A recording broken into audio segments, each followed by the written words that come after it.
तो आज के इस वीडियो में हम लोग कवित्त चैप्टर के क्वेश्चन आंसर को देखने वाले हैं। और जैसा कि आप सबको मालूम होनी चाहिए कि इस चैप्टर का इससे पहले भी 3 पार्ट का वीडियो बन करके अपलोड हो चुका है। अगर अभी तक आप लोग वो वीडियो नहीं देखें तो कृपया करके प्लेलिस्ट में जाइए हिंदी फॉर 2021 और सभी वीडियो को देख लीजिए ताकि आप घर पे ही रह करके बोर्ड एग्ज़ाम की तैयारी अच्छे से कर सके। पहले वीडियो में मैं जो है सो इस कविता के पहले छंद को एक्सप्लेन किया था, समझाया था। और दूसरे वीडियो में इसके दूसरे छंद को और तीसरे वीडियो में ऑब्जेक्टिव को। और आज हम लोग जैसे क्वेश्चन आंसर को देखने वाले हैं और ये चैप्टर जो लिखा गया हुआ है वो भूषण के द्वारा। तो चलिए बढ़ते हैं पहले क्वेश्चन की तरफ और देखते हैं पहला क्वेश्चन क्या है। तो पहला क्वेश्चन कह रहा है शिवाजी की तुलना भूषण ने किन किन से किया है। तो जो आप पहला छंद पढ़े होंगे कवित्त का पहला छंद, तो उसमें मैं अच्छे से एक्सप्लेन कर चुका हूँ कि शिवाजी की तुलना जो है सो भूषण ने किन किन चीज़ से जो है सो की है। तो चलिए फिर भी इसके उत्तर को हम लोग आंसर को देख लेते हैं। भूषण ने शिवाजी की तुलना सर्वप्रथम इंद्र से की है। तो सबसे पहले शिवाजी की तुलना भूषण ने इंद्र भगवान से जो है सो की है कि जिस तरह से इंद्र है ठीक उसी प्रकार भूषण भी है। फिर बड़वा गीन समुद्र की आग से की है। उसके बाद जो है सो भूषण शिवाजी की तुलना जो है सो वो समुद्र की आग से जो है सो करते हैं। रघुकुल राजा राम तथा पावन और शिव से भी की है। यही नहीं बल्कि शिवाजी की तुलना भूषण ने राम से की है, पवन से की है और साथ में शिव से भी की है। साथ ही उन्होंने परशुराम के भी समान बताया। परशुराम से भी इनकी तुलना की गई है। जंगल की आग, चीता, मृगराज, तेज प्रकाश और कृष्ण से भी उनकी तुलना की गई। इन सब के अलावा भूषण ने शिवाजी की तुलना जंगल की आग से या फिर चीता हो या मृगराज यानी कि शेर हो, तेज प्रकाश या कृष्ण, इन सब से इनकी तुलना जो है सो की है। चलिए अगले क्वेश्चन की तरफ बढ़ते हैं, क्वेश्चन नंबर 2, और देखते हैं क्वेश्चन नंबर 2 क्या है। तो क्वेश्चन नंबर 2 कह रहा है शिवाजी की तुलना भूषण ने मृगराज से क्यों की है। तो चलिए इसके आंसर को देख लेते हैं। मृगराज जंगल का राजा है पर उसका सामना कोई भी नहीं कर सकता। तो मृगराज जो है, शेर जो है, वो जंगल का राजा है और उसका सामना जो है सो कोई भी जानवर नहीं कर सकता है। भूषण कहते हैं कि गजराज यानी कि हाथी विशाल काय है, भारी है, शक्ति भी उसमें बहुत अधिक ही है, फिर भी वह मृगराज के हाथों मारा जाता है। अब यहाँ पे एक उदाहरण देकर कह रहे हैं कि हाथी जो है वो हाथी तो बहुत ही शक्तिशाली है, बहुत ही वजनदार है कि नहीं, लेकिन फिर भी वो जो है सो मृगराज के हाथों जो है सो मारा जाता है। मृग पशु समूह बनाकर रहते हैं, वह मात्र अकेले होता है। लेकिन यहाँ पे ये बताते हैं कि जो ये जानवर है जो जंगल में रहता है, तो जितने भी जानवर हैं ना सबको देखिएगा तो वो झुंड बना करके, समूह बना करके रहता है। लेकिन ये जो मृगराज है वो जो है सो जंगल में अकेले रहता है, पर वह मृगों के झुंड पर अकेला ही काफ़ी होता है। इतना ही नहीं, वो जो जानवर का समूह है, जानवर का झुंड है, और वो एक मृगराज उन झुंड पे जो है सो अकेले पड़ जाता है। उसकी शक्ति, चुस्ती, फुर्ती विलक्षण है और उसकी जो शक्ति है, जो चुस्ती है, जो फुर्ती है, वो बहुत ही अनोखा है। वो किसी में देखने को नहीं मिल पाता है। सब कुछ इतना विलक्षण है कि किसी भी क्षेत्र में उसका सामना करना कठिन होता है। और ये जो इसकी चुस्ती, फुर्ती, शक्ति जो है, ऐसी ये शक्ति है कि शायद किसी भी क्षेत्र में इसका सामना करना आसान नहीं होता है, बहुत ही ज़्यादा कठिन होता है। वह सदा विजय ही रहता है। यही विशेषता महाराजा शिवाजी की भी है। वह भी महान वीर, रण कौशल, निपुण, साहसी, पराक्रमी थे। पूरे इतिहास में वही एकमात्र अपराजित वीर हैं। तो इस तरह से यहाँ पे जिस तरह से मृगराज को यहाँ पे बताने की कोशिश की है, किस तरह से मृगराज जो है सो वो शक्तिशाली है, चुस्ती है, उसके अंदर फुर्ती है। तो ये सब लक्षण जो है वो किस में देखने को मिलता है, शिवाजी में। ये भी एक महान वीर है, रण है, कौशल, निपुण, साहसी, पराक्रमी थे और शायद इसका सामना करते हुए सभी दुश्मन जो सो थर्रा उड़ते थे। और शायद इतिहास में अकेले ये जैसो अपराजित एक वीर है, राजा है। तो इस तरह से इसकी तुलना जो है वो मृगराज से करने की कोशिश करते हैं। चलिए अगले क्वेश्चन की तरफ बढ़ते हैं और ये दूसरे छंद से क्वेश्चन लिया गया हुआ है। छत्रसाल की तलवार कैसी है, वर्णन कीजिए। तो दूसरे छंद में आप लोग देखें, सारांश को समझें, तो सारांश में मैं अच्छे से एक्सप्लेन कर चुका हूँ कि जो छत्रसाल है उसकी तलवार कैसी थी। फिर भी चलिए क्वेश्चन है, तो चलिए हम लोग इसको देख लेते हैं। प्रस्तुत कविता में महाराजा छत्रसाल की तलवार सूर्य के किरणों के समान परखर और प्रचंड है। तो इस कविता में यही बताने की कोशिश की भूषण कि जो राजा छत्रसाल है उसकी तलवार जो है ना, बहुत ही उग्र, बहुत ही ज़्यादा जो है ना सो तूफानी भरा तलवार होता है। उनकी तलवार की भयंकरता से शत्रु दल थर्रा उठते हैं, और वो तलवार देखने में इतना भयंकर लगता है कि जो शत्रु दल होता है, जो दुश्मन होता है, वो दुश्मन जो है ना इस तलवार को देख करके थर्रा उठता है। उनकी तलवार युद्ध भूमि में प्रलयकारी सूर्य की किरणों की तरह म्यान से निकलती है।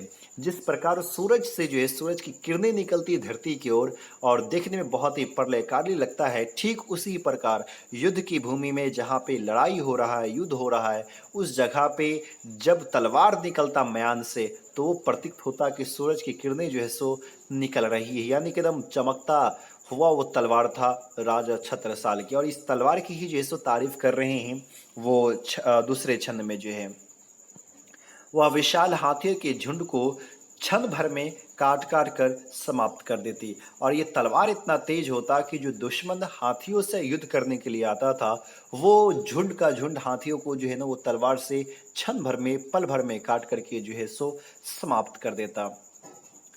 छत्रसाल की तलवार ऐसी नागिन की तरह है जो दुश्मन के गले में लिपट जाते हैं और मुंडों की भीड़ लगा देती है। जिस तरह से नागिन सांप जो है वो दुश्मनों के गले में लग जाती है, लपेट लपेट लेती है वो गर्दनों के सर को, ठीक उसी प्रकार ये जो है सो छत्रसाल की तलवार है। वो तलवार भी जो है सो ये दुश्मनों के गर्दन में जो है सो अच्छे से लिपट जाती है, और गर्दन को सर से जो है सो अलग कर देती है, और शीशों का यानी कि झुंड का ये सर का जो है वो झुंड तैयार कर देती है, एक भीड़ लगा देती है, वहाँ पे सिर्फ और सिर्फ सर ही नजर आता है। तो इस तरह से राजा छत्रसाल की तलवार है जो इस चैप्टर में बयान किया गया हुआ है। चलिए अगला क्वेश्चन है, नीचे अवतरणों का अर्थ स्पष्ट करें। यहाँ पे दो जो है सो किताब पोयम का जो है सो लाइन लिया गया हुआ, इसको अर्थ स्पष्ट करना है। चलिए इसके अर्थ को देख लेते हैं। लगित लपकी लपकी कंठ बैरिन के नागिन सी, रुद्रही रिझावे दे दे मुंडन की माल को। तो चलिए इसको हम लोग जो है सो समझते हैं। ये पंक्ति जो अक्सर जो 4 नंबर एक्सप्लेनेशन में पूछा जाता है, तो इसको आप लोग को अच्छे से देखना है। प्रस्तुत पंक्तियां भूषण के काव्य छत्रसाल दशक से अवतरित है, जिसमें छत्रसाल की तीक्ष्ण तलवार की महिमा का बखान किया जा रहा है। तो ये जो पंक्ति है जो काव्यत्य से लिया गया दूसरे छंद से, तो ये भी आपको जो लिया गया हुआ ना, वो एक काव्य खंड है जिसका नाम है छत्रसाल दशक, है कि नहीं। छत्रसाल दशक से ही जो है सो इसको लिया गया, और इसमें जो बयान किया गया वो छत्रसाल की जो तलवार है, तेज तलवार जो है ना, तो उसकी तारीफ जो है, उसकी प्रशंसा जो है सो की जा रही है। छत्रसाल की तीक्ष्ण लपलपाती तलवार की प्रशंसा करते हुए भूषण कहते हैं कि यह तलवार शत्रु के गले में तेज गति से नागिन के समान लिपट जाती है, और देखते ही देखते उसके सिर को धड़ से अलग कर देती है। तो यहाँ पे कवि कह रहे हैं कि जो राजा छत्रसाल थे उसकी जो तेज तलवार जो थी ना, वो तलवार ऐसी तलवार थी कि वो शत्रु जो दुश्मन होते उसके गले में तेज नागिन की तरह जो सो लिपट जाते, और उसके धड़ को सर को उसके धड़ से अलग कर देती थी। तो इसकी प्रशंसा जैसे यहाँ पे कर रहे हैं कि कितना वो शक्तिशाली तलवार, कितना वो तेज तलवार हुआ करता था। चलिए दूसरा पंक्ति जो है उसके अर्थ को हम लोग देख लेते हैं। प्रस्तुत पंक्ति भूषण द्वारा रचित छत्रसाल दशक से लिया गया, तो ये भी वहीं से जो है सो लिया गया हुआ है। महाराजा छत्रसाल की तलवार की धार बड़ी पैनी व तेज है। तो राजा छत्रसाल जो थे उसकी तलवार जो है बहुत ही ज़्यादा तेज थी। वह कटीले प्रतिपक्षी सैन्य दल के प्रत्येक योद्धा को काटती चली जा रही है, और न जाने कितने वीरों को काट काट कर धराशाही कर दिया है। तो ये जो तलवार है, जब ये युद्ध में राजा छत्रसाल जाते हैं और जब युद्ध शुरू होता है, उसके बाद जब वो तलवार चलाना शुरू करते हैं, तो सामने में जो लड़ाई करने के लिए जो दुश्मन होता है, तो वो दुश्मन बहुत ज़्यादा जो है ना वो ताकतवर होता है कि नहीं, लेकिन उस तलवार के आगे जो है सो वो टिक नहीं पाता है, बल्कि वो तलवार जो है सो दुश्मनों के वीर को काटते हुए जो है ना सो आगे बढ़ता हुआ चला जाता है और लाशों का ढेर जो है सो लगा देता है। और वो एक लाइन में कहते हैं, हे छत्रसाल तेरी करवाल किलक किलक कर काल को केलेऊ करा रही है, उसके आगे मुंड को परस रही है। तो यहाँ पे जो है सो यहाँ पे ये कह रहे हैं कि हे छत्रसाल, यानी कि छत्रसाल की तारीफ करते हुए कह रहे हैं कि जो तेरा तलवार है ना, ये तलवार से जो है ना सो क्या कर रहे हैं कि खुशी की लहर आ रही है। जो कभी जब खुश होता है छोटा बच्चा तो किलक किलक कर जैसे उसकी आवाज़ें आती है, तो ये खुश होकर के जो है वो जो युद्ध के दौरान वो तलवार जब दुश्मनों पे चलता है तो समझो वो अपना भोजन जो है सो ढूंढ रहा होता है। कलेव मतलब होता है भोजन, तो भोजन की तलाश में रहता है और वो भोजन उसको जो सो प्राप्त हो जाता है। तो ऐसी तलवार थी कि जब भी सामने में किसी को देखो तो उड़ा ही देता था उसके सर को जो है। चलिए अगले क्वेश्चन को, जो लास्ट क्वेश्चन है, इसको हम लोग देख लेते हैं। बहुत ही इम्पोर्टेंट क्वेश्चन है। भूषण रीति काल के किस धारा के कवि है, वे अन्य रीति कवियों से कैसे विशिष्ट है। तो ये रीति काल क्या होता है मैं आपको एक्सप्लेन कर चुका हूँ कि जो 17वीं और 18वीं शताब्दी में जो कविताएं लिखी जाती थी, उस कविता को हम लोग जो है सो रीति काल के कविता के नाम से जो है सो जानते हैं। तो ये जो भूषण है ये भी उसी समय के जो सो कवि हैं, लेकिन इसमें और दूसरे कवि में क्या अंतर है जो रीति काल के कवि थे उसमें और भूषण में। तो चलिए उसको हम लोग जो है सो समझते हैं। तो आंसर कह रहा है भूषण ने रीति काल की रीति सिद्ध काव्य धारा के कवि है। उन्होंने आचार्य तत्व को महत्व नहीं दिया, स्वच्छ छंद काव्य की रचना की। तो यहाँ पे कह रहे हैं कि ये रीति काल के कवि तो हैं, लेकिन भूषण ने जो रीति काल में जो काव्य चलता आ रहा था, जो कविताएं लिखी जा रही थी, वो उसको महत्व नहीं देते हैं। क्योंकि देखिएगा जो कविता होता है ना, तो उस कविता का रूप एक जैसा होता है। जैसा कि अगर हम सुन्नत की बात करते हैं तो सुन्नत जितना भी होगा वो एक जैसा ही होगा। अगर देखेंगे आधुनिक युग में देखेंगे तो आधुनिक युग के जितने भी सॉन्ग होते हैं वो एक जैसे होते हैं, वही चले जाएंगे। अगर आप पहले के ज़माने में जाएंगे तो उस समय का सॉन्ग देखेंगे तो एक ही जैसा जो सब सॉन्ग हुआ करता था। तो ठीक उसी प्रकार जो रीति काल में जो कविताएं चलती थी, तो उस कविता का वो वैल्यू नहीं दिए और उसका महत्व वो नहीं देते हुए जो है ना सो दूसरे अपने अपने अनुसार, लेकिन उनको जो मन किया उस काव्य की रचना की। जो परंपरागत जो चली आ रही थी कि 17वीं 18वीं शताब्दी में किस तरह की कविता लिखी जा रही है, तो उनका फोकस उस पर नहीं था, बल्कि ये खुद जो है स्वच्छ होकर के अपनी अलग अलग ये रचना करते हैं। रीति काल की प्रमुख प्रवृत्तियां हैं श्रृंगार और वर्णन और आचार्य तत्व।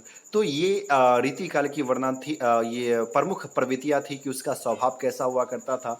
तो जो रीति काल में जो कविता हुआ करती थी, तो वो जो है ना सो एक सुंदरता पे ही जो ज़्यादा कविता हुआ करती थी, प्राकृतिक की सुंदरता हो या फिर जो इंसानों की सुंदरता हो, तो श्रृंगार पे जो है ना सो खास करके वर्णन हुआ करता था। लेकिन भूषण इन दोनों ही प्रवृत्तियों से दूर रहे। रीति काल में काव्य में राष्ट्रीय चेतना का अभाव ही रहा है। तो ये जो भूषण जो थे वो इन दोनों को जो है सो अलग रखते हैं। और रीति काल में जो है खास करके देखा गया कि राष्ट्रीय भावना वो जो है सो कविता में देखने को मिलती ही नहीं थी, राष्ट्रीय चेतना हो इसकी अभाव थी। एक दो कवि थे जो अपनी कविताओं में राष्ट्र के प्रति जो सो कविताएं लिखा करते थे, अन्यथा इसके अभाव ही था।